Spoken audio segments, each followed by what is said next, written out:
നമസ്കാരം.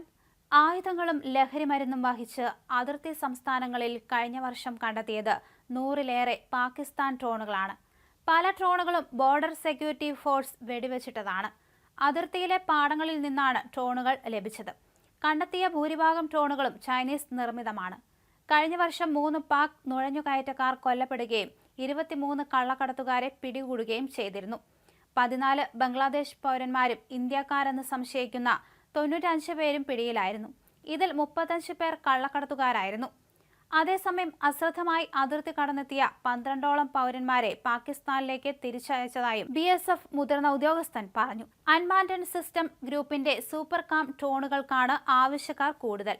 പാകിസ്ഥാന് പുറമെ മുൻ സോവിയറ്റ് യൂണിയൻ രാജ്യങ്ങളായ ബെലാറസ്, കസാഖിസ്ഥാൻ, ഉസ്ബെക്കിസ്ഥാൻ എന്നിവിടങ്ങളിൽ നിന്നും ഇത്തരം ഡ്രോണുകൾക്ക് ആവശ്യക്കാർ നിരവധിയുണ്ട്.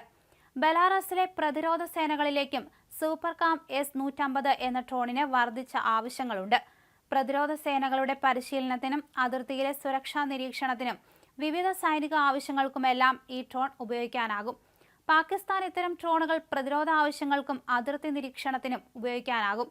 എന്നാൽ സ്വകാര്യ വ്യക്തികൾക്കും തീവ്രവാദ സംഘടനകൾക്കും ഇത്തരം ഡ്രോണുകൾ സ്വന്തമാക്കാനാകുമെന്നതാണ് പ്രശ്നം കൂടുതൽ രൂക്ഷമാകുന്നത്.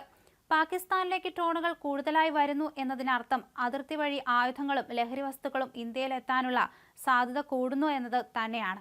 അടുത്തിടെ BSF സേനയും പഞ്ചാബ് പോലീസും സംയുക്തമായി നടത്തിയ തെരച്ചിലിൽ പഞ്ചാബിലെ താൻ ജില്ലയിൽ നിന്ന് ചൈനീസ് നിർമ്മിച്ച DJI Mavic 3 ഡ്രോണുകൾ ലഭിച്ചിരുന്നു. മികച്ച ഗുണനിലവാരത്തിൽ ചിത്രങ്ങളും വീഡിയോകളും പകർത്തുന്നതിനും തടസ്സങ്ങളെ ഒഴിവാക്കി പറക്കുന്നതിനും പേരുകേട്ടവയാണ് ഇത്തരം ഡ്രോണുകൾ.